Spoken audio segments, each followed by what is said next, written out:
हरिः ओम् श्रीगुरुभ्यो नमः। हरिः ओम्। ॐ नमो भगवते स्वामी निर्भयानन्दाय। ॐ नमो भगवते स्वामी अचल परिपूर्णानन्दाय। हरिः ओम्।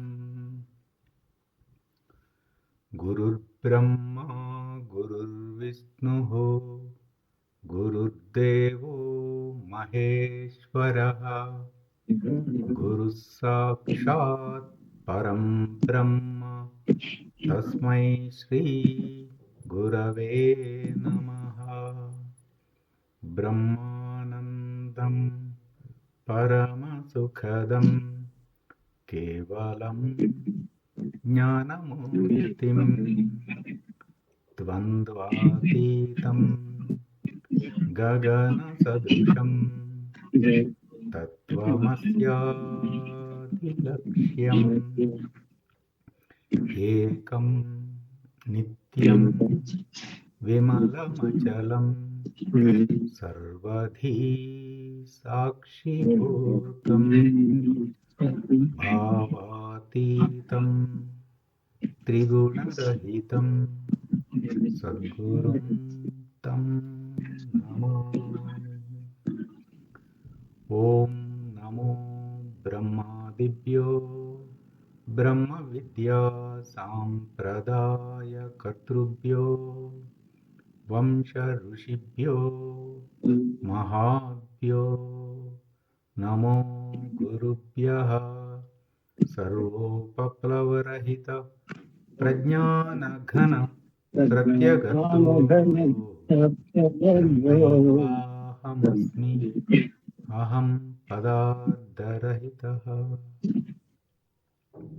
सदाशिवसमारभते श्रीमहाविष्णु सूर्य याज्ञवल्क्य जनक व्यास शुकयोगी सान्दीप श्रीकृष्ण जगद्गुरुभ्यां शंकर भगवत्पादाचार्य मध्यमाम् श्रीधर शिवरामाख्य कृष्णदेशिकवराभ्याम् मन्मडपु सुब्बयार्य कोल्लिकोटयार्य गुरुप्रसादरावार्य स्वामी निर्भयानन्दाख्य अचल परिपूर्णानन्दाभ्याम् अस्मदाचार्य पर्यन्तां वन्दे गुरुपरम्पराम्। ॐ सहना भवतु सहनौ भुनक्तु सह वीर्यं करवावहै तेजस्विनावधीतमस्तु मा विद्विषावहै। ॐ शान्ति शान्ति शान्तिः। अचल परिपूर्ण संकल्प ध्यानम्।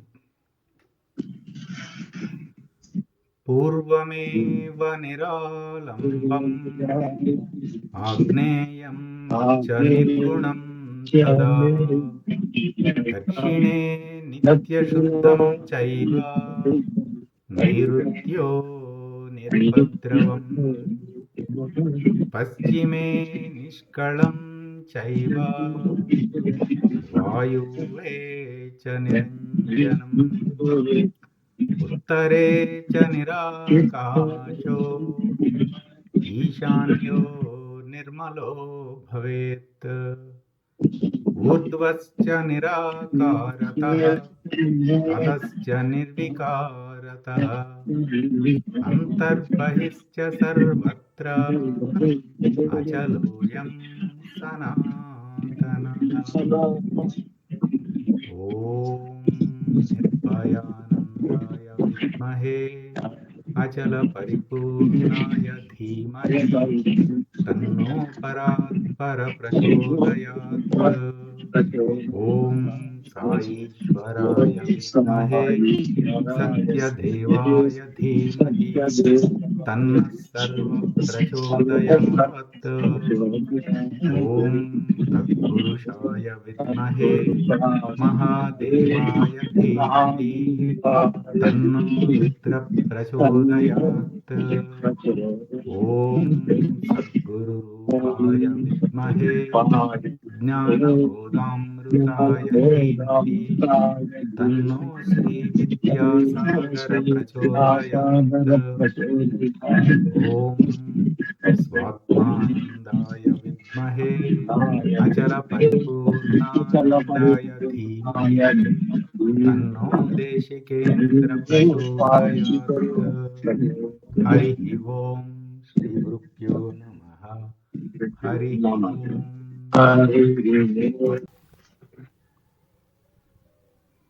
సాయిరామ్ అండి. మనము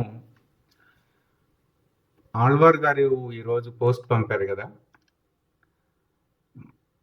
ఈ మొదటి శ్లోకానికి అర్థం చెప్పారు కదా. మరి ఇప్పుడు గురువు వారి దృష్టితో ఇదే శ్లోకాన్ని గురువు ఎట్లా చూశారు, గురువుకి ఎట్లా అర్థమైంది? ఇది ఇది మనము గురువుని గమనించడం అంటే ఆయన వ్యవహారము, ఆయన కాఫీ ఎలా తాగుతున్నారు, బట్టలు వేసుకుంటున్నారు కాదు. ఆ గురువు దృష్టి, ఆయన దృష్టి ఎట్లా ఉంది, నా దృష్టి ఎట్లా ఉంది, ఇదే శ్లోకం. అందుకనే గురువు మాటలకి అంత ఉపయోగం ఏంటంటే మనకి సజీవ తార్కాణం అన్నమాట. ఈ మామూలు పుస్తకాల్లో దొరకవు. అంటే పుస్తకాల్లో రాసినవి కూడా గురువాక్యాలు అయినప్పటికీ మనం కనెక్ట్ కాలేమన్నమాట. కొంచెం కష్టం. మనం సామర్థ్యం ఉంటే కనెక్ట్ కూడా అవ్వచ్చు. సజీవ తార్కాణంగా ఉన్న గురువు మనకు తెలిసిన వారు కదా, తేలిగ్గా అవుతుంది. అది ఎట్లాగో చూద్దాం.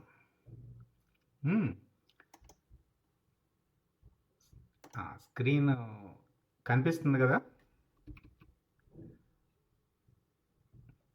కనిపిస్తుందండి. కనిపిస్తుంది.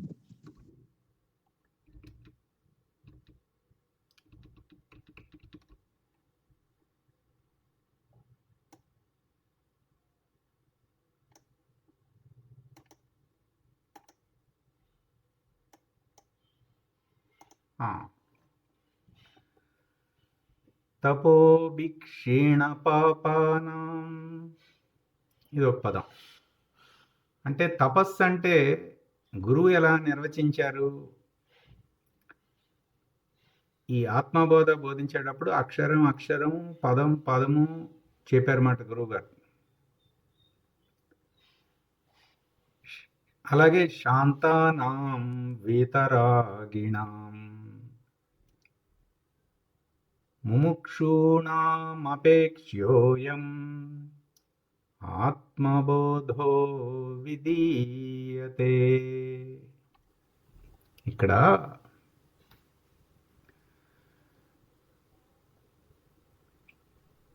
నిన్న మనము ఒక దృక్పథంతో చెప్పుకున్నాం. ఏమని చెప్పుకున్నాం? ఇంద్రియములు మామూలుగా ఇంద్రియార్థములు వెంటబడి తిరుగుతూ ఉంటాయి. ఆ వెంటబడి తిరిగేటప్పుడు అది కావాలి ఇది కావాలి అని అపేక్ష ఉంటుంది. ఆ అపేక్ష దృష్ట్యా పొందేటప్పుడు ఏదో ఒక భూత సంఘానికి వేదన కలిగించడం జరుగుతుంది. అట్లాగే ఇది ప్రతిసారి వేదనే అనుకోవటానికి లేదు. మంచి చేయాలి, నువ్వు ఒక అన్నదానం చేయాలని సంకల్పం అనుకున్నాం, అది కూడా ఒక అపేక్షే కదా. మంచిదే, మంచి అపేక్ష. దానివలన పుణ్యం కూడా వస్తుంది. అయితే దానికి కూడా ఎట్లాగైతే ప్రకృతి వేదన కలిగిస్తే ప్రతీకార చర్యకు ఎలా అభూత సంఘానికి ఇస్తుందో, మంచి చేసినప్పుడు కూడా ప్రకృతి అదే విధంగా దానికి ఊతమిస్తుంది. ఇంకా ఎక్కువ శక్తి ఇస్తుంది, ఇంకా ఎక్కువ బలం ఇస్తుంది. రెండిటికి పనిచేస్తుంది ప్రకృతి. ప్రకృతి మాత ఒకవైపే పనిచేయటం కాదు. అంటే మనం నిత్య జీవితంలో మన జీవితంలో మనకు జరుగుతున్న సంఘటనలు, మనకు తారసపడుతున్న వ్యక్తులు, వారితో వచ్చే సందర్భాలు మనము తరచి చూసుకుంటూ ఉండాలన్నమాట. ఏం జరుగుతుంది, ఏమవుతుంది, అది చూసుకుంటూ ఉంటే ఆ ప్రకృతి మాతతో మనము సంభాషణ జరుగుతుందన్నమాట. ఆహా, నిన్న కొద్దిగా అహంకారం వచ్చింది, నేను గొప్ప మేనేజర్ అని చెప్పేసి. జగన్మాత ఇవాళ మొట్టికాయ లేపించింది మా ఆఫీసులో మేనేజర్ చేత. వెంటనే పట్టేసుకుందన్నమాట జగన్మాత, నా కోసం మొట్టికాయ లేపించింది. ఇట్లా జగన్మాత, ప్రకృతి మాత, మనము చాలా ప్రాంతాల్లో తిరుగుతాము, చాలా సమయాల్లో వేరే ప్రాంతాల్లో చాలా మనుషులతో ఇట్లా మన జీవనం జరుగుతున్నప్పుడు ఇది చూసుకుంటూ ఉండాలన్నమాట. ఇది ఒక ఎత్తు. ఇక దీనికి రెండవ పార్శ్వం ఉంది. ఇంతకీ తపస్సు అంటే ఏంటి అసలు? మామూలుగా తపం అంటాం కదా. తపం అంటే తపించటం, ఎండగొట్టడం, అంతే కదా. అసలు తపస్సు అంటే ఏంటండి, ఎవరైనా చెప్తారా?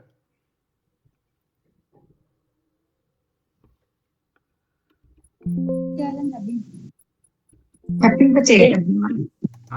హరి ఓం.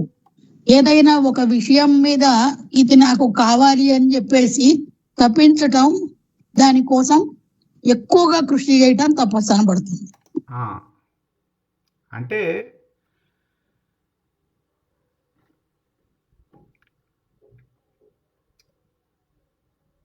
అంటే మనకి మామూలుగా సామాన్యంగా ఉంటే అది తపం అనబడదు, కానీ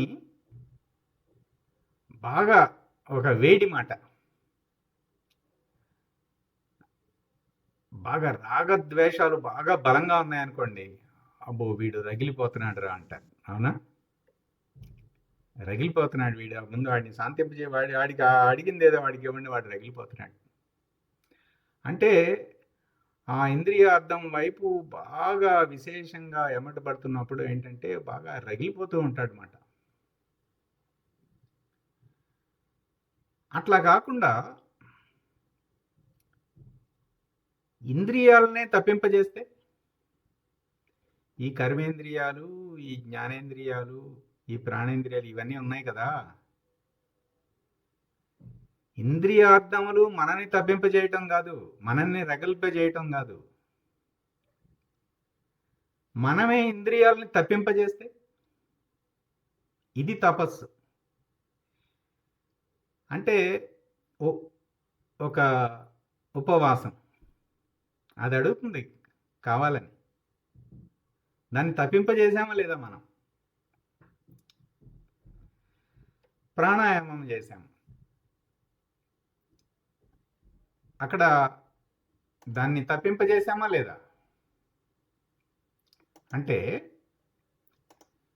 ఇంద్రియములను తప్పింపజేయుట తపస్సు.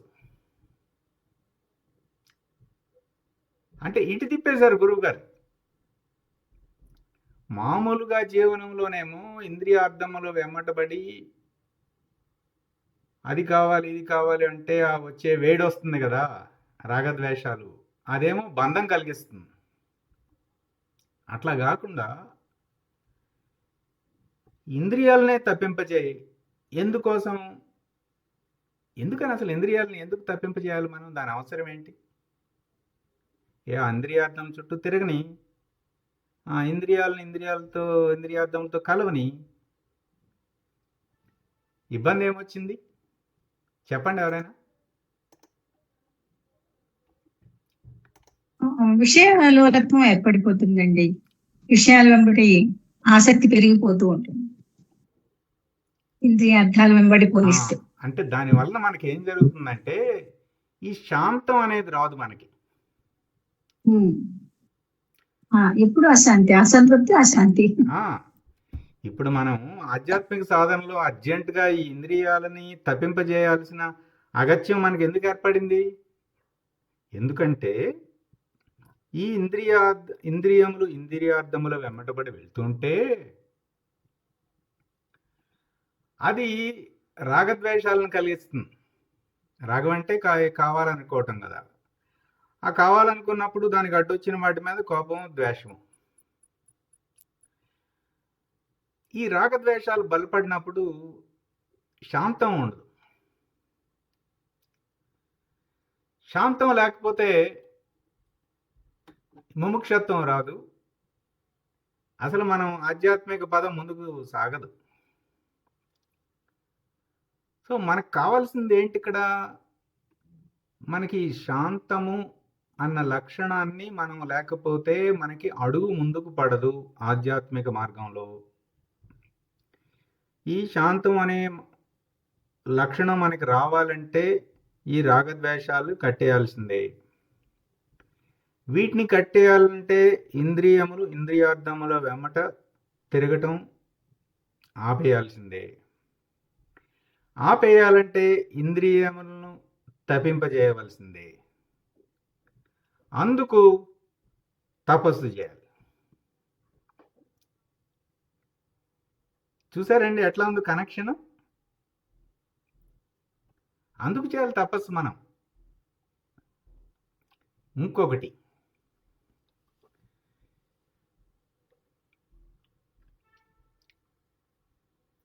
నిన్న మనము పాపము పుణ్యం అంటే మనం నిజానికి చెప్పుకున్నది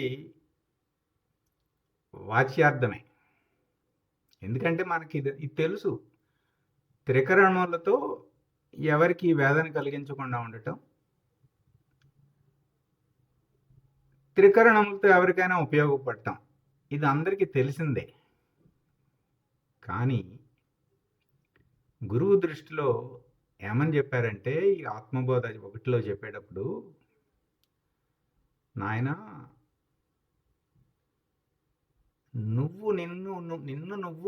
నీవు స్వయముగా ఆత్మస్వరూపం అయి ఉండగా నిన్ను నువ్వు శరీరం ఒక దేహం అని నిన్ను నువ్వు భావించుకోవటమే పాపం అని చెప్పారు. చూడండి ఎట్లా నిర్వచనం మార్చేశారు. అట్లాగే నీ స్వస్థితి, నీ స్వస్వరూపమైన ఆత్మస్థితి అందు నీవు నిలకడ చెందుటే పుణ్యం అని చెప్పారు. అంటే ఎక్కడో అడవుల్లో గుహలో కూర్చుని ఆత్మస్థితిలో నిలకడ చెందిన వానికి పుణ్యం చేస్తున్నట్ట కాదా? అప్పుడు చెప్పండి. పుణ్యం చేస్తున్నట్లే.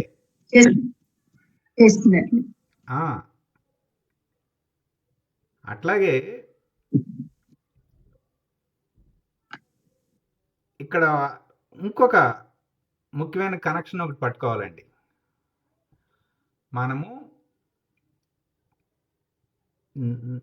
మనని మనము శరీరంగా భావించినంత వరకు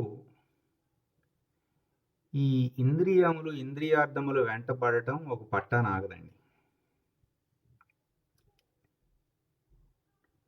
ఇది జాగ్రత్తగా పట్టుకోవాలి. ఈ మాట అర్థమవుతుందా? నేను పురుషుడిని అర్థమవుతుందండి. నేను పురుషుడిని అన్నాం అనుకోండి, నువ్వు స్త్రీని గుర్తిస్తావు. నేను స్త్రీని అంటే పురుషుని గుర్తిస్తావు. నేను ఈ శరీరము అంటే ఈ శరీరానికి సంబంధించినవన్నీ వచ్చేస్తాయి. అందుచేత గురువు దృష్టి చూడండి ఎట్లా వేస్తారంటే, మూలఛేదం చేస్తారన్నమాట. అంటే మొదలకంట నరికేయాలి దీన్ని. ఈ ఇంద్రియాలను, ఈ కర్మేంద్రియాలు, ఈ ప్రాణేంద్రియాలు, ఈ జ్ఞానేంద్రియాలు వీటినన్నిటినీ ఉపవాసం చేసి వీటినన్నిటినీ ఆపి ఆ రాగద్వేషాలను ఆపటం కాదురా నాయన.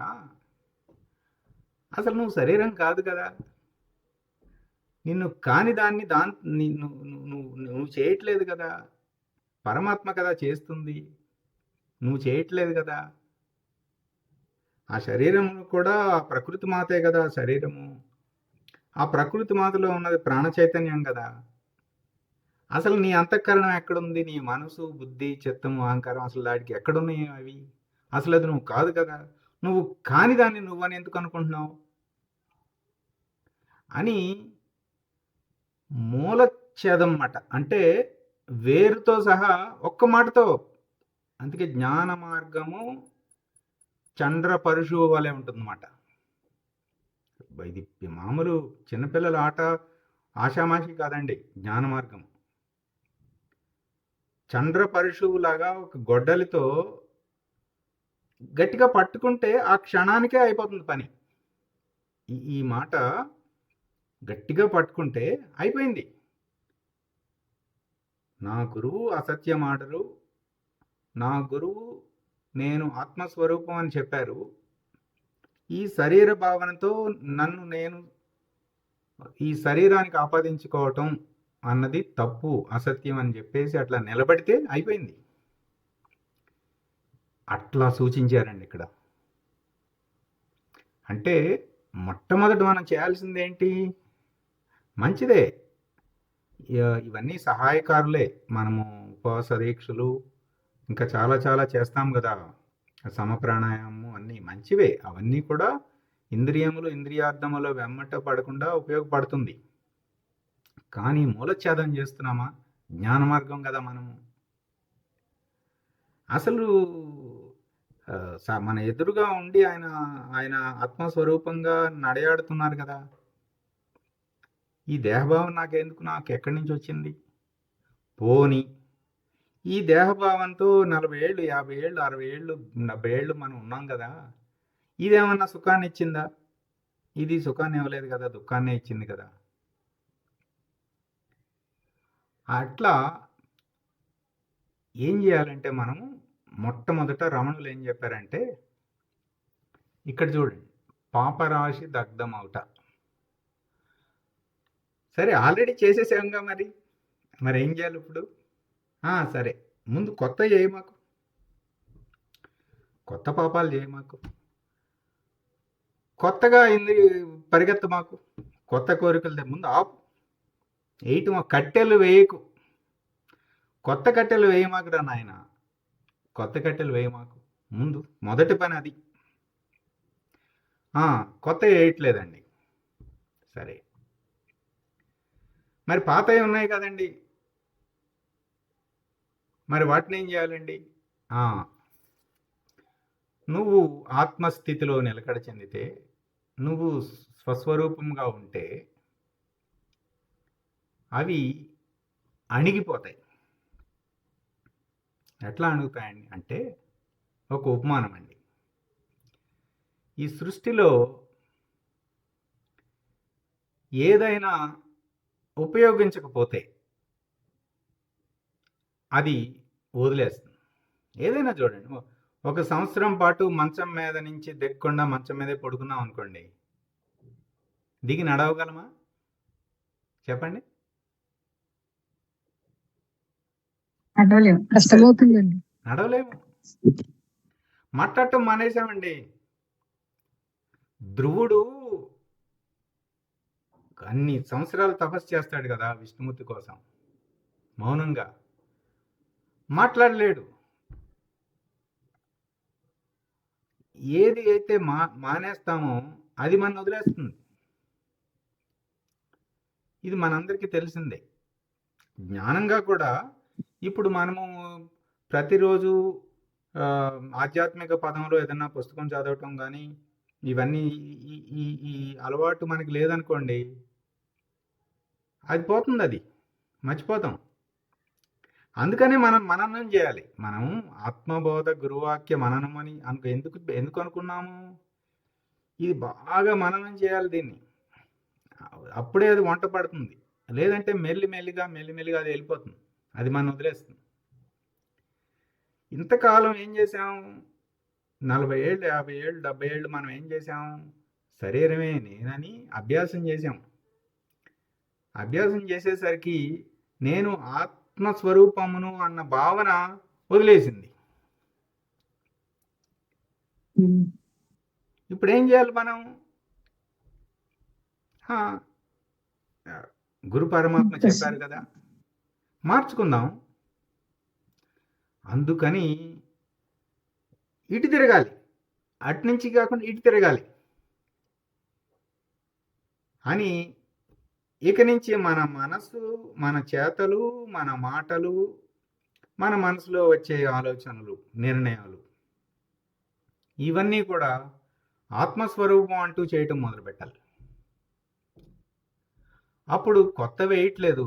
ఎప్పుడైతే ఆత్మస్థితిలో నిలకడ చెంది ఉన్నామో వాటిని వాడట్లేదుగా, అవి వదిలేస్తాయి. మనం వాటిని వదిలేయటం కాదండి, అవే మన వదిలేస్తాయి. అవి మనని వదిలేసేంత వరకు మనం తపస్సు చేయాలి. అర్థమైందా? అర్థమైంది. ఇవన్నీ పట్టుకోవాలి గట్టిగా మనం. నిరంతరము చెప్పండి. హరి ఓం అండి. ఆ, నిరంతరము నేను ఆత్మను అనే భావనతో తపస్సుతో ఉండాలండి, తపనతో. అవును. కానీ మనకి ఆత్మ తెలియదు కదా, మనకి శరీరమే కనపడుతుంది కదా. ఇక్కడ విశ్వాసం వచ్చింది. మన ఆయుధం ఏంటి? మన ఆధ్యాత్మిక సాధనలో మనందరి ఆయుధం ఏమిటండి? చెప్పండి. గురువాక్యమే. విశ్వాసం. గురువాక్యం మీద విశ్వాసమే మన ఆయుధం. గురువాక్యం మీద విశ్వాసం, నమ్మకం. అంతే. ఏమిటి విశ్వాసం? ఆయన చెప్పారండి, గురువు గారు నువ్వు ఆత్మస్వరూపము, నువ్వు ఇది కాదని ఆయన చెప్పారు. ఆయన మాట మీద నమ్మకం ఉండి మనము ఈ గురువాక్యాన్ని నమ్మి మనము చేస్తాం. అంతే. తెలియదు కానీ చేస్తాం. అందుకని విశ్వాసమే ఆయుధం. మన ఆయుధం ఏంటంటే విశ్వాసమే. మనము ఆ కథ చెప్పుకున్నాం కదా, సింహం పిల్ల గొర్రె పిల్లలతో కలిసిపోయింది. ఆ తర్వాత ఆ సింహం వచ్చి నువ్వు గొర్రె పిల్లవు కాదు సింహం అని చెప్పినప్పుడు ఈ గొర్రె పిల్ల ఏం చేసింది? ఆ సింహం మీద నమ్మకంతో రా నీకు చూపిస్తా అని చెప్పేసి ఒక ఏరు దగ్గరికి తీసుకెళ్ళిపోయి ఆ ఏరులో, నిర్మలంగా నీళ్లున్న ఏరులో చూడు ఒకసారి, అందులో చూడని చెప్పింది. ఇది వెళ్ళి చూసింది. చూస్తే తన రూపమును ఆ సింహం రూపం ఒకటిగానే కనిపించింది. నువ్వు నేను ఒకలానే ఉన్నాం కదా, చూడు, నువ్వు కూడా గాండ్రు అనాలి, పారిపోకూడదు అని చెప్తుందన్నమాట. అప్పుడు అదేవిధంగా గురువు ఏమంటున్నారు చూడు అంటే, ఆ నమ్మకంతో ఆ గొర్రె పిల్ల వెళ్ళింది కదా ఆ ఏరు వరకు. అదే నమ్మకం మనము ఇవన్నీ గురువు మనకి వాట్సాప్ పోస్టులు పంపిస్తున్నారు, సత్సంగాలు చేపిస్తున్నారు. ఏదో ఒక రకంగా మనని చూడండి, ఎందుకు ఇన్ని పోస్టులు ఇన్ని పెడతారు, ఇన్ని చెప్తూ ఉంటారంటే ఆత్మస్వరూపం వైపు తప్ప ఇటు మనని తిరగనివ్వకుండా చేస్తున్నారు అన్నమాట.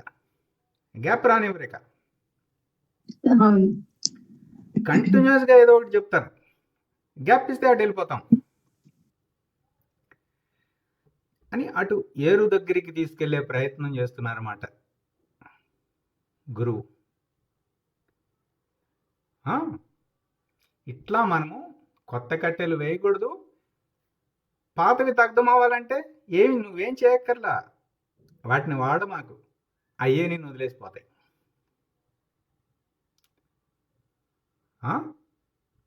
ఇంకొకటి ఇక్కడ చూడండి, ఆశ వలన కలిగిన సంకల్ప బీజం ఏదైతే ఉందో దాన్ని ఎండగొట్టడం. ఇందాక మనము గురు దృష్టి ఎంత విస్తృతంగా ఉందో చూశారు కదా. ఇంద్రియముల్ని ఎండగొట్టడం కాదు నాయన, అది ఒక స్టేజ్. నీకు ఎటువంటి అంటే ఈ ఈ 14 లోకాలు అంటారు కదా, మనం భూలోకం మీద ఉన్నాం కదా, కింద 7 లోకాలు, పైన 7 లోకాలు. ఈ విశ్వంలో ఆ, వీటిలో ఏది వద్దు నాకు అని ఈ ఆశాలత ఉంది కదా, ఆశాలత అంటే ఈ కోరిక ఒకటే రాదు, ఒకదానొకటి. మన అందరికీ తెలిసిందే, చిన్నప్పుడు సైకిల్ కావాలనుకున్నాం, ఆ తర్వాత పెద్ద సైకిల్ అన్నాము, ఆ తర్వాత కారు అన్నాము, అది ఎప్పుడు ఆగట్లేదు ఇప్పటికి. ఇది ఒక ఆశాలత, కొత్త ఇంకా ఏయి అంటానే ఉంటుంది ఇది. ఈ ఆశాలత, ఆ బీజం ఉంది కదా, ఆ విత్తనాన్ని ఏం చేయాలండి? ఏరుశనగపప్పులు ఏం చేసామండి, మళ్ళీ మొలకెత్తుతాయా? పల్లీలు వేసుకుని తినేసాం. గురువు ఇవన్నీ వేయించేస్తాడనమాట. ఇక మళ్ళీ మొలకెత్తవు. ఆశాలతని తన జ్ఞానాగ్నితో దగ్ధం చేస్తారన్నమాట. ఎక్కడ? సంకల్ప బీజాన్ని తీసి పడేస్తారు. అది ఎండగొట్టడం, అది తపస్సు. అంటే తపోభిక్షీణ పాపానం అంటే ఇప్పుడేంటి అర్థం? ఆశాలత సంకల్ప బీజాన్ని ఎండగొట్టడం తపస్సు. క్షీణ పాపానం అంటే ఏంటి? నన్ను నేను శరీరంగా చూసుకోవటం మానేయటం, అది క్షీణ పాపానం. వీతరాగిణం అంటే ఏంటి? నా శరీర ప్రాణ మనోబుద్ధులు మొత్తాన్ని నా ఆత్మస్వరూపంలో ఇమిట్ చేసుకున్నాను. ఉన్నది ఆత్మస్వరూపమే కదా. ఇవన్నీ కాదు. ఇంతవరకు ఏం చేసాం జీవనం మనము? ఇప్పుడు నేను ఒక ఉపమానం చెప్తాను అర్థం కావటం కోసం. మీరు ఒక కంపెనీలో పనిచేస్తున్నారండి, 10 సంవత్సరాలు బాగా పనిచేశారు. ఆ కంపెనీ వాళ్ళు మీరు బాగా పనిచేశారు, వెళ్ళి గోవా బీచ్లో ఒక 5 రోజులు విశ్రాంతి తీసుకుని ఫ్యామిలీతో కలిసి రండి అని చెప్పారు. సరేనండి అని ఆళ్వార్ గారు నీట్గా ఫ్యామిలీని తీసుకుని గోవా బీచ్లోకి వెళ్ళి ఒక 5 days స్పెండ్ చేశారు. అక్కడ ఒక గ్రాండ్ వెల్కమ్, 5 days మొత్తం చాలా చక్కగా అక్కడ హోటల్ వాళ్ళు ఎయిర్పోర్ట్కి వచ్చి రిసీవ్ చేసుకున్నారు. మొత్తం 5 రోజులు అన్ని ఏర్పాట్లు వాళ్ళే చూసుకున్నారు. ఇప్పుడు ఇవన్నీ ఇచ్చింది ఎవరు? హోటల్ వాడికి థ్యాంక్స్ చెప్పాలా? ఎయిర్పోర్ట్కి వచ్చి పికప్ చేసుకున్న వాడికి థ్యాంక్స్ చెప్పాలా? ఇవన్నీ ఎవరు? ఆళ్వార్ గారు ఏమంటారు అప్పుడు? మా కంపెనీ ఇచ్చిందండి అవన్నీ, వాళ్ళ జీతం కోసం వాళ్ళు ఆ పనులన్నీ చేశారు, నా కంపెనీ అరేంజ్ చేసింది ఇవన్నీ అని క్రెడిట్ మూలంగా ఏదైతే ఉందో దానికి ఇస్తున్నాం కదా మనం క్రెడిట్. అట్లాగే ఆత్మస్వరూపము, ఆత్మజ్యోతి, స్వయం జ్యోతి మన హృదయంలో ఉండటం చేత ఈ శరీర ప్రాణ మనోబుద్ధులు పనిచేస్తున్నాయి. మనం మాట్లాడుతున్నాము, ఆలోచిస్తున్నాము, నడుస్తున్నాము. ఇవన్నీ జరగటానికి క్రెడిట్ ఎవరికి ఇవ్వాలి? ఈ మనసుకి, ఈ బుద్ధికి, వీటికి ఇవ్వకూడదు. ఇవన్నీ అరేంజ్ చేసింది ఎవరు? ఆత్మజ్యోతి సత్తా చేత ఇవన్నీ పనిచేస్తున్నాయి. కనుక నేను వీటన్నిటినీ, ఈ కర్మేంద్రియాలని, ఈ ప్రాణేంద్రియాలని, ఈ అంతరేంద్రియాలని, శరీర ప్రాణ మనోబుద్ధులు అంటే ఇవన్నీ అంతరేంద్రియాలే కదా, మనసు, బుద్ధి, చిత్తము, అహంకారం. వీటినన్నిటినీ ఉపేక్షిస్తానమాట, గుర్తించిన వాటిని. ఇవన్నీ ఉన్నాయి కానీ వీటన్ని ఆత్మజ్యోతి వల్లనే ఇవి పనిచేస్తున్నాయి అని వాటినన్నిటిని ఇమిడిపోవాలన్నమాట. అది తపోభి క్షీణ పాపానం. అలా అయిపోయినప్పుడు అప్పుడు ఆత్మస్థితిలో స్వస్వరూప స్థితిలో శాంతము వస్తుంది. అంటే అదేంటండి, మనం ఇప్పుడే కదా ఆత్మబోధ మొదలుపెట్టాము. అసలు ఆల్రెడీ ఆత్మబోధ వచ్చేస్తే అసలు ఇవన్నీ ఆత్మబోధ చదవాల్సిన అగత్యం ఏంటి నాకు అది లేకే కదా అంటే, ఇటువంటి లక్ష్యంతో, ఇటువంటి ఉదాత్తమైన లక్ష్యంతో అటువంటి స్వస్వరూపం స్థితిలో ఉండటానికి సిద్ధపడాలి అని ఇక్కడ సూచన. అలా సిద్ధపడిన వానికి ముముక్షూణామపేక్ష్యోయం ఆత్మబోధో విధీయతే. ఇక్కడ తర్వాత శ్లోకానికి తీసుకెళ్ళిపోయారు. ఏమైంది ఇక్కడ చూడండి. ఈ రాగద్వేషాలు చాలా తేలిగ్గా చెప్పేశారండి మామూలు మాటల్లో. ఎందుకంటే మనకి ఆధ్యాత్మికత అంతా కూడా మన మాటల్లో మనం మాట్లాడుకోవాలి. మనకి దెబ్బ తగిలితే అబ్బా అయ్యా అంటాం, కానీ మనము ఫారిన్ లాంగ్వేజ్లో అనం కదా. అట్లాగే మన మామూలు మాటల్లో మనం చెప్పుకోగలిగినప్పుడు, మనకు అర్థమైనప్పుడు చెప్పుకోగలుగుతాం. అప్పుడే జ్ఞానం వచ్చినట్లు. ఎంత తేలిగ్గా చెప్పారు. మానవ జీవితంలో అశాంతికి కారణం పరుగులాట, పెనుగులాట. చూడండి ఎలా వేశారు. పరుగులాట, పెనుగులాట.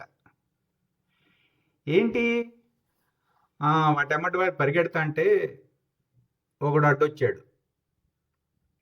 ఏదో ప్రమోషన్ కావాలండి, వెళ్తాండి. అక్కడ నలుగురున్నారు అడ్డు. వాడు నాకు కావాలంటాడు. వాడితో పెనుగులాట, వాడి మీద ద్వేషం. ఇంకోటి చెప్పారు ఇక్కడ, మామూలుగా సరే నాకు ఆహారం కావాలి అని సామాన్యమైన ఆపేక్ష అంటూ అందులో దోషమేమీ లేదు. ఎట్లాగైనా అవ్వవలసిందేనండి. ఇప్పుడు మనం కూడా చూడండి, మనము ఈ ఆత్మబోధ మొత్తం గురువాక్యములు అధ్యయనం చేయాలనుకున్నాం మనందరం కలిసి. ఎట్లాగైనా చేసేయాలండి, చేసి తీరాలి. 100 రోజు కల్లా కంప్లీట్. అంటే ఏమైంది, ఏం బలపడింది అప్పుడు? పెనుగులాట వచ్చేసింది, పరుగులాట వచ్చేసింది. ఇక్కడ కూడా వచ్చేసింది. జాగ్రత్తగా ఉండాలండి. జ్ఞాన మార్గంలో చాలా సూక్ష్మంగా వచ్చేస్తుంది. ఆ గురుకృప చేత, వారి అనుగ్రహంతో ప్రయత్నిస్తామండి. జరిగినంత వరకు జరుగుతుందండి. అంటే మనము ఎట్లాగైనా చేసేస్తాను, ఇప్పుడే చేసేస్తాను, ఇట్లా ఆ మాటలు వాడకూడదు అన్నమాట. అంటే మనం మాట్లాడే మాటల్ని మనం నిత్య జీవితంలో చూసుకోవాలి. చూడండి, పెనుగుల ఎలాంటిదైనా సరే, ఏమైనా సరే అనుభవిస్తాను. ఏది పాజిటివ్ అయినా నెగిటివ్ అయినా రెండింటికి పనిచేస్తుందండి.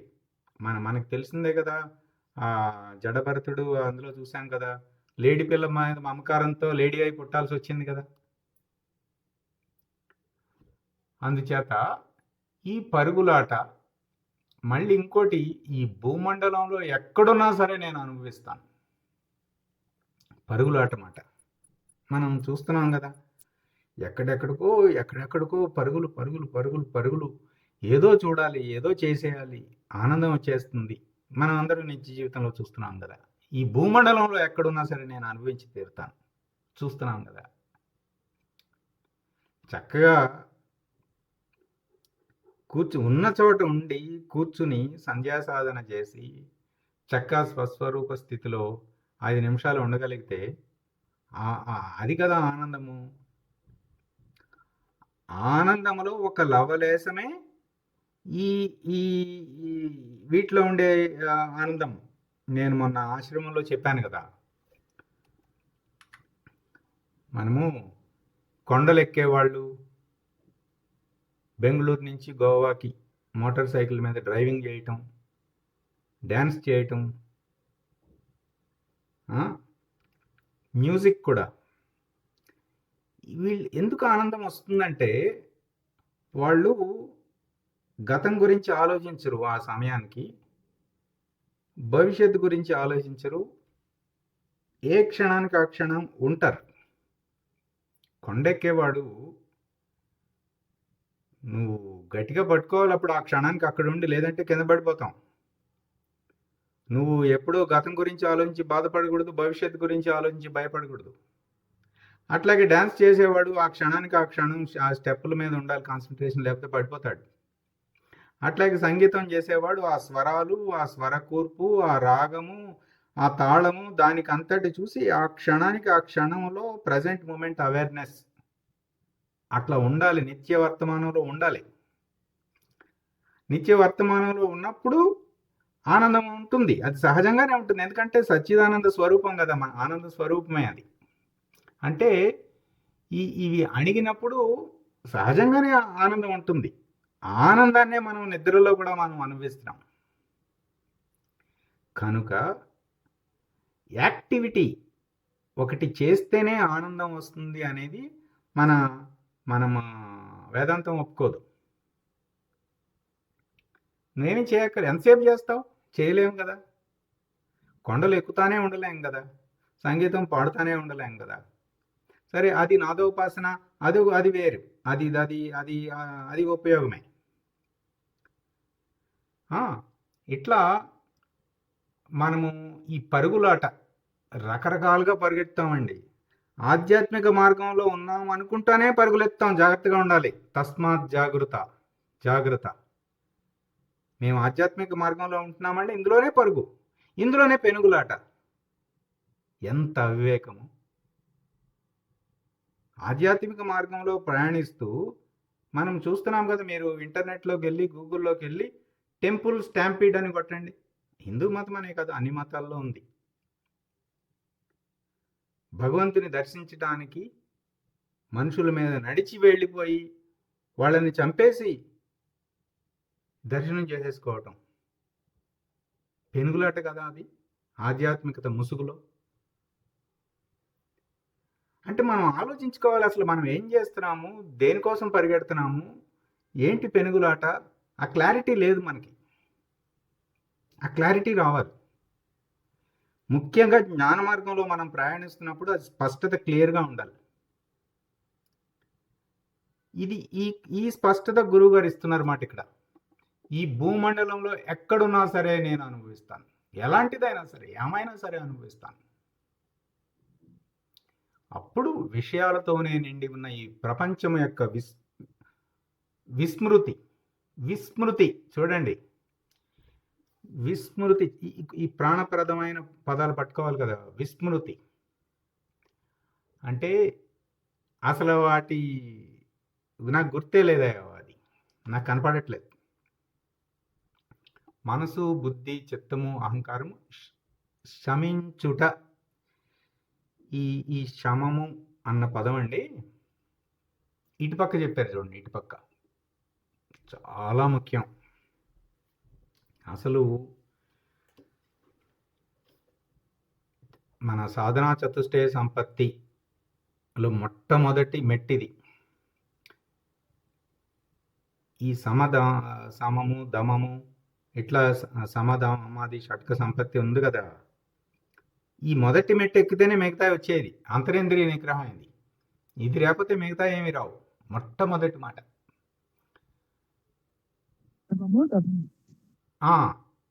దమం అంటే బాహ్యేంద్రియాలు. బాహ్యేంద్రియాలు ఆపాలా ముందు, అంతరేంద్రియాలు ఆపాలా? ఫస్ట్ బాహ్యేంద్రియాలు కాదు,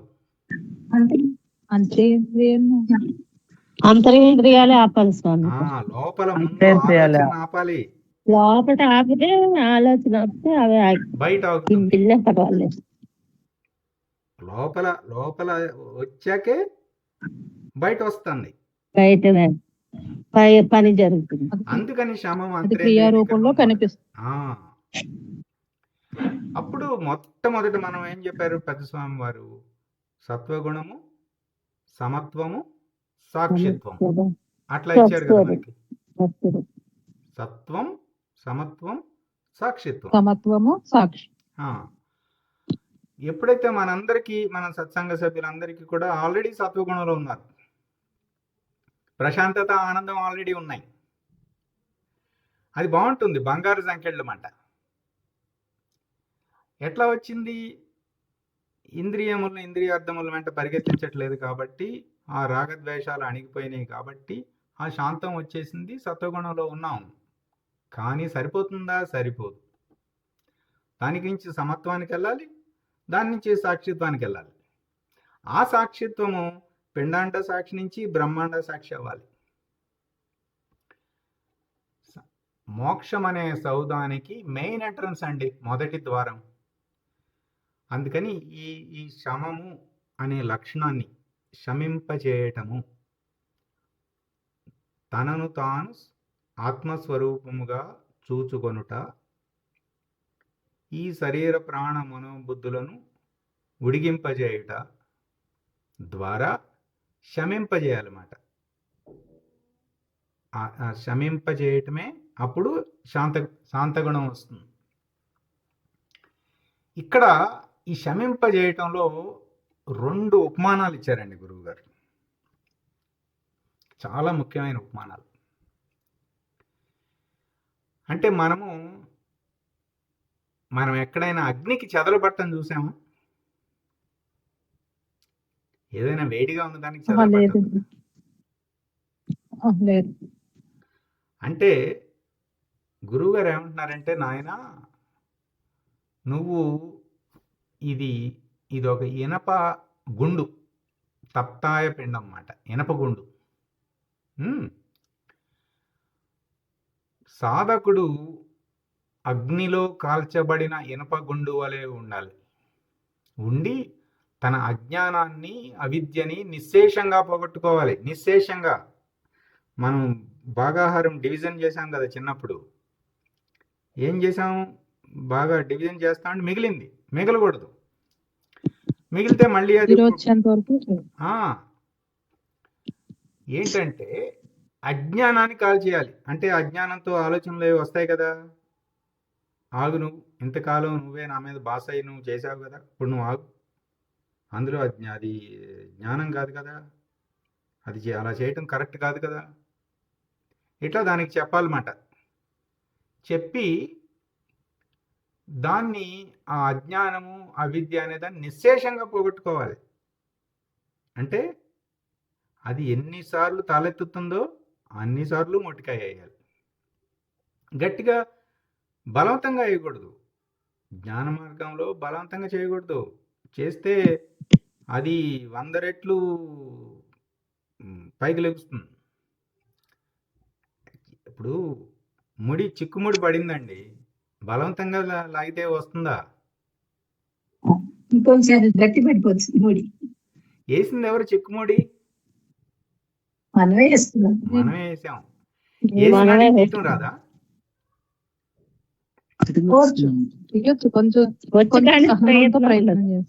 అంటే పరిగెత్తా చిక్కుముడి తీయగలుగుతామా?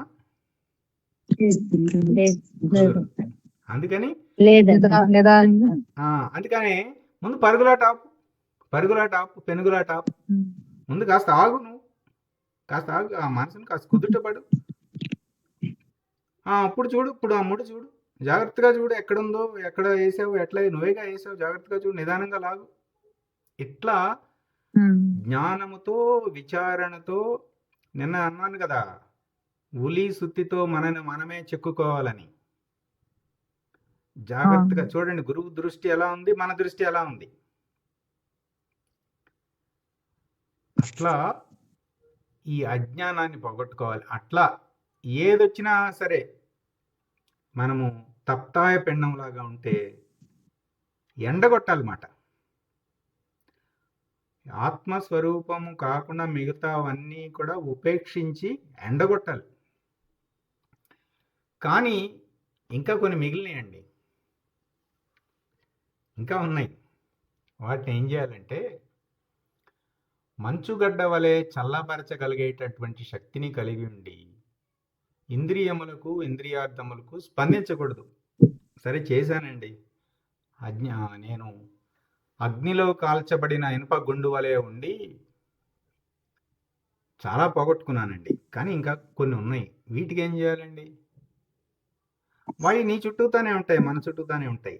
వీటిని మనము చూడండి, మనము గురు సన్నిధానంలో ఉన్నప్పుడు కానీ, ఎవరైనా మహానుభావుల సన్నిధిలో ఉన్నప్పుడు కానీ, ఏదైనా క్షేత్రము నాకు వెళ్ళినప్పుడు కానీ, లేదైనా పుణ్య సమయం మహాశివరాత్రి అటువంటి సమయాల్లో కానీ, మహానుభావుల సన్నిధిలో కానీ ఏమి జరుగుతుందంటే సహజంగానే మనకు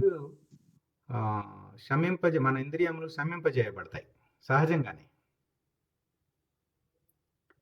మీ గంగోత్రి దగ్గరికి వెళ్ళారండి, కాశీ విశ్వేశ్వరుడు ముందు నుంచున్నారు, వస్తాయా? వెంకటేశ్వర స్వామి ముందుకు వెళ్ళారండి,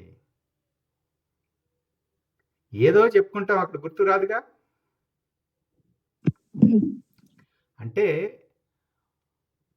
ఆ మహానుభావుల సన్నిధి విశేషం చేత వాళ్ళ ముందు ఉన్నప్పుడు ఏమిటంటే వాళ్ళు చల్లబరచగలిగేటువంటి శక్తి ఉంటుంది వాళ్ళ దగ్గర. అందుకనే మన ఆశ్రమంలో కూడా చూడండి, చాలామంది గురుదేవ మీ దగ్గర మేము ఉండగలుగుతున్నాం కానీ తర్వాత ఉండలేకపోతున్నాం. ఎందుకంటే మహానుభావుల దగ్గర ఆ చల్లబరచగలిగే శక్తి ఉంటుందన్నమాట. ఆ మహానుభావుడు మన లోపల కూడా ఉన్నాడు, ఆత్మజ్యోతి మనలో కూడా ఉన్నది కదా. ఆ జ్యోతిని మనం గుర్తించితే మనం కూడా వీటిని చల్లబరచగలుగుతాం. అట్లా ఏకకాలంలో చూడండి, ఆపోజిట్, ఒకటేమో అగ్నిలో కాల్చబడిన ఇనుపగుండు అంటే, ఇంకోటేమో మంచుగడ్డ వలె చల్లబరిచేయగలిగేటువంటి శక్తి. ఏకకాలంలో గురువు రెండిట్లాగా ఉంటాడండి. జ్ఞాన ఖడ్గంలాగా మూలఛేదం చేసేయగలుగుతారు, సంస్కారాలని దహింపజేయగలుగుతారు, చల్లని మనసుతో స్వాంతన కలిగించగలుగుతారు ఏకకాలంలో. అది శమింపచేయట. ఇక శాంతము, ఇక్కడ చివరి మాట. నేను ఎప్పుడైనా మనము ఇక్కడ ఈ క్లౌడ్, మేఘంతో ఉన్నవన్నీ కూడా బాగా గుర్తుపెట్టుకోవాల్సిన మాటలండి. ఇలా మేఘంగా ఉన్నదన్నీ స్వస్వరూప జ్ఞానంలో అణగి ఉండటం శాంతము. ఈ మాట మనము చివరి దాకా పట్టుకోవాలి. అందుకే నోట్స్ ఏ రోజు ఆ రోజు రాసుకోమని చెప్పేది.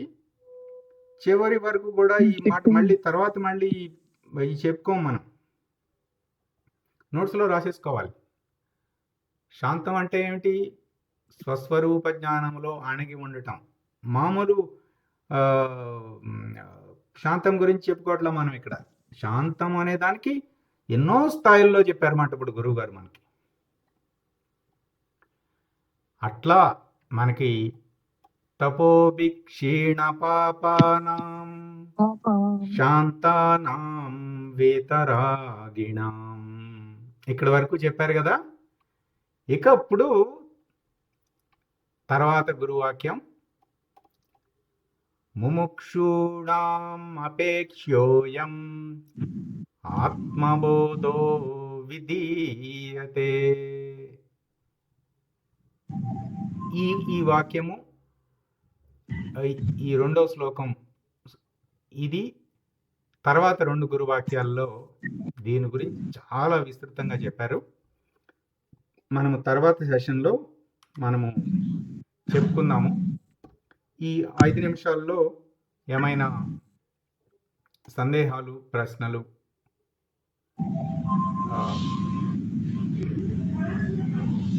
అది శమం గురించి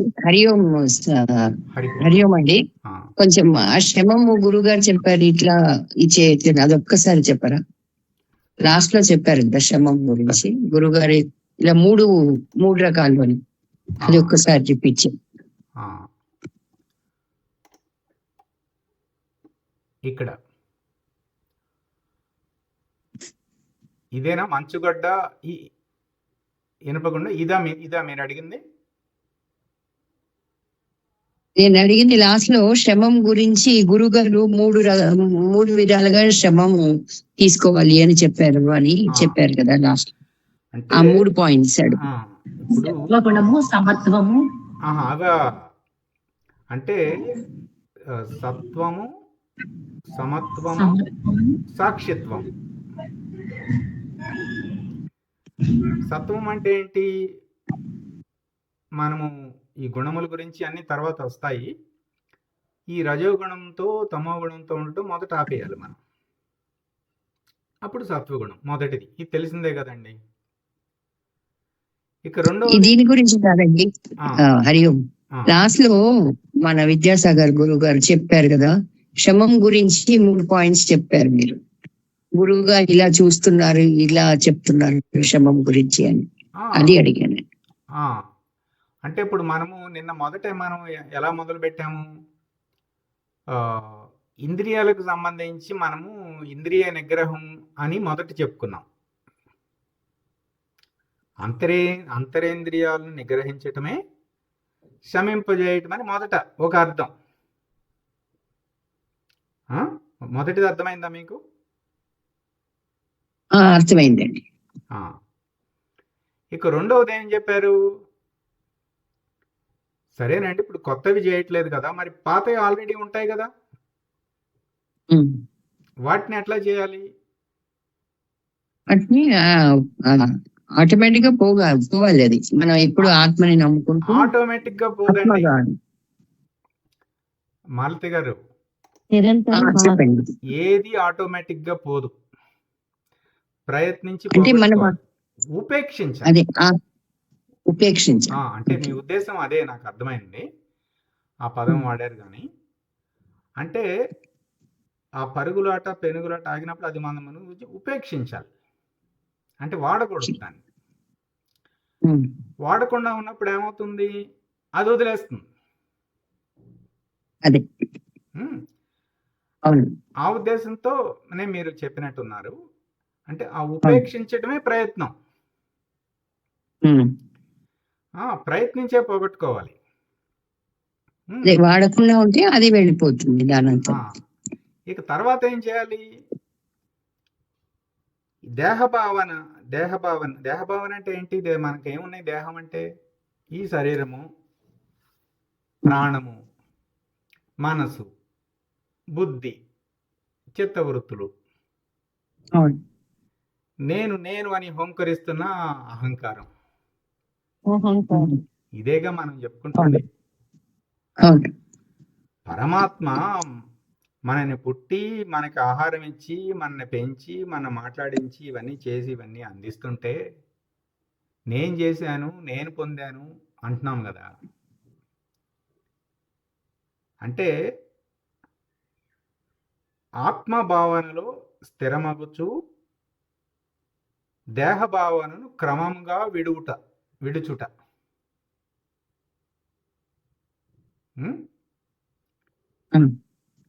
అంటే ఈ శరీర ప్రాణ మనోబుద్ధులు శమించబడాలన్నమాట. ఎందులో? ఆత్మస్వరూపంలో ఇమిడిపోవాలి, ఉడిగిపోవాలి.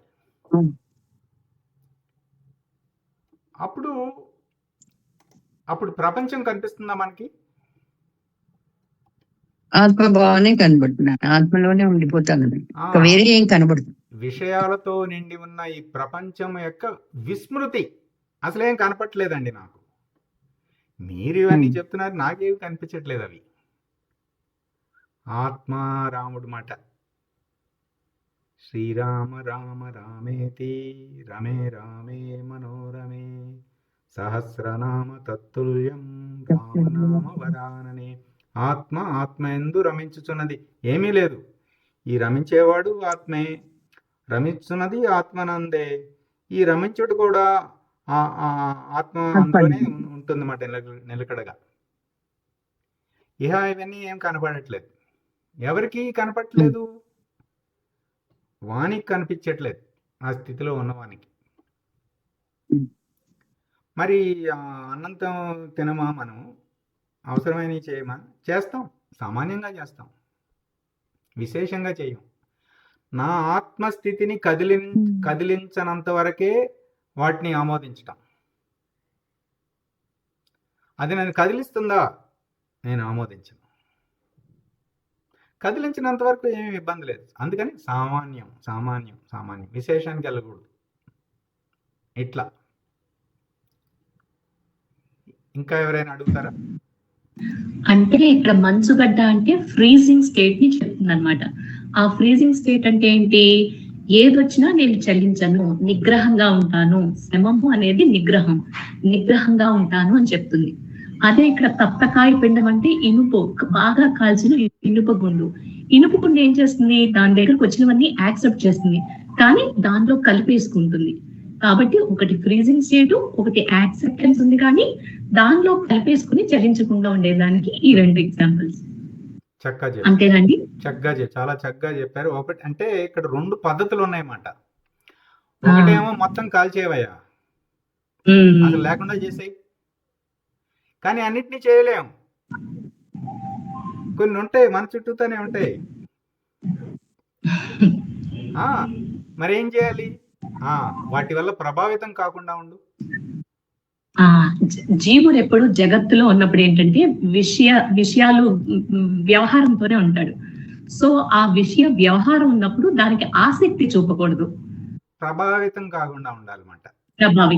ఎప్పుడైతే ప్రభావితం అవుతామో అప్పుడు పెరుగులాటలు పరుగులాటలకి పెడిపోతాం. అంటే ప్రభావితం కాకుండా ఉండాలంటే ఆ స్వాంతన చల్లబరిచగలిగే శక్తి ఉండాలి మన దగ్గర. బాగా ఫైటింగ్ చేసుకుంటున్నాడండి, వచ్చాడు, ఏం చేయాలి? ముందు కాస్త తాగు, కాస్త మంచిగా తాగు, కాస్త ఏంటి ఇప్పుడు పోయిందేముంది? ఇట్లా కొద్దిగా మనందరం చేస్తాం నిత్య జీవితంలో నిజానికి ఇవి, కానీ మనం మన లక్ష్యానికి అన్వయించుకోము. ఏదో వ్యవహారంలో చేసేస్తాం ఈ స్వాంతన చేయటం అనేది. ఇప్పుడు ఇట్లా అన్వయించుకోవాలి. మనకి ఎక్కడెక్కడ మనం బలహీనంగా ఉన్నాం, ఎక్కడ మనం అంటే నోట్బుక్లో రాసుకోవాలన్నమాట. నా జీవితంలో నేను ఆత్మస్థితిలోనే ఉండగలుగుతున్నాను, కానీ ఈ సందర్భం వస్తే, ఈ మనిషి వస్తే, ఈ ఇంద్రియం ప్రకోపిస్తే నేను పక్కకు తొలగిపోతాను. అవి రాసుకుని ఎందుకు జరుగుతుంది ఇలా అని చూసుకుని ఆ స్వాధ్యాయం చేసుకుని దానికి విడమర్చి మనతో మనమే మాట్లాడుకోవాలండి. మనమే చెప్పుకుంటున్నాం కదా ఇవన్నీ కూడా. అందుకనే ఇదంతా లోపలే జరుగుతుంది. ఈ స్వాంతన కలిగించటము ఈ మనం లేకుండా మొత్తం లోపలే జరుగుతుంది. ఇదంతా లోపలే, అంతర్ముఖ ప్రయాణమే ఆధ్యాత్మికత అంతా కూడా.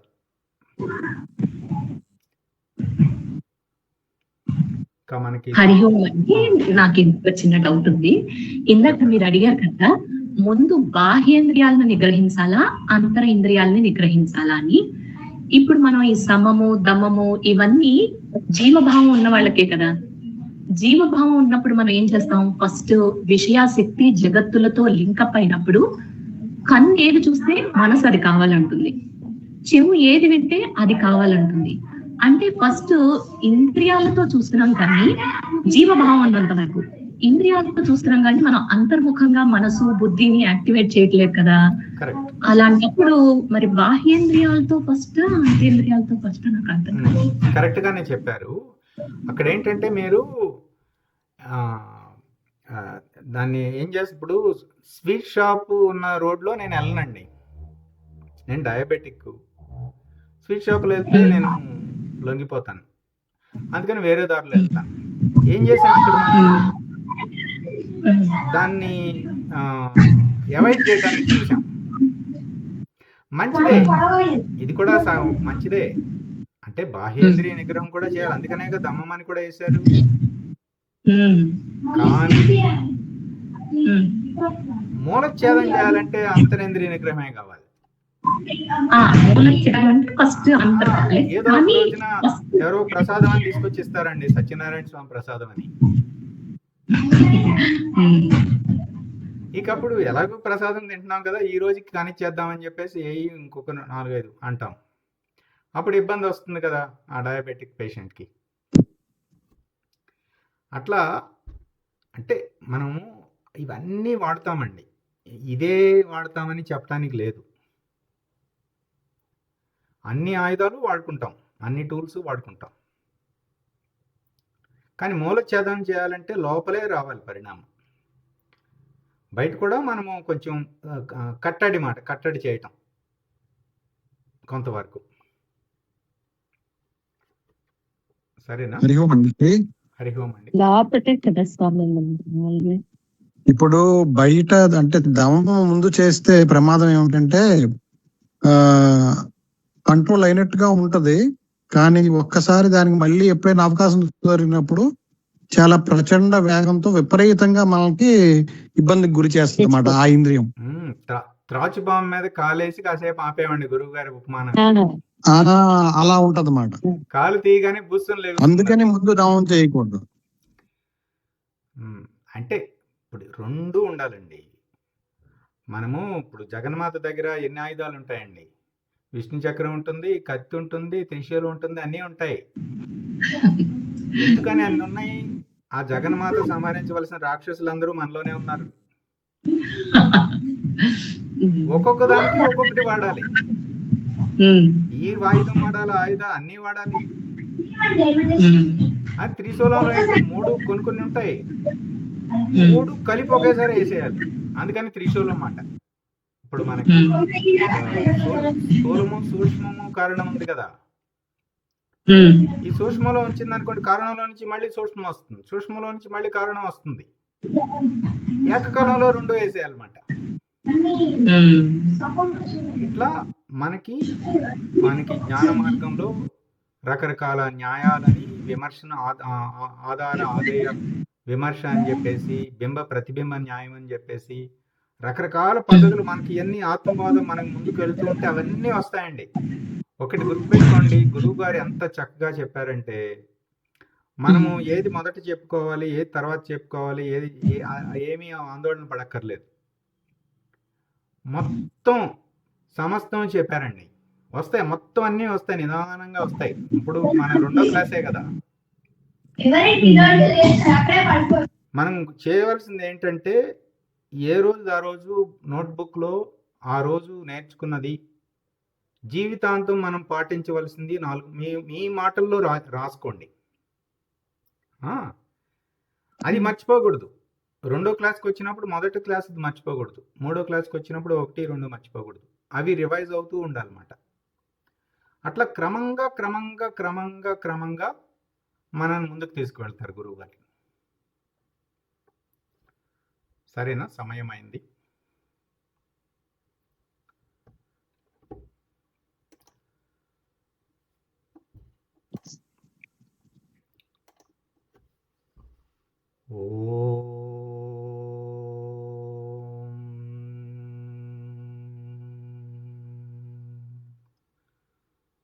పూర్ణమద పూర్ణమిదం పూర్ణాత్ పూర్ణముదచ్యతే పూర్ణస్య పూర్ణమాదాయ పూర్ణమేవావశిష్యతే.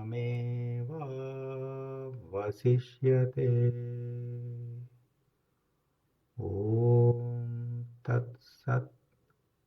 ఓం శాంతి శాంతి శాంతి. హరి ఓం. శ్రీ గురుభ్యో నమః. హరి ఓం. సాయిరామ్.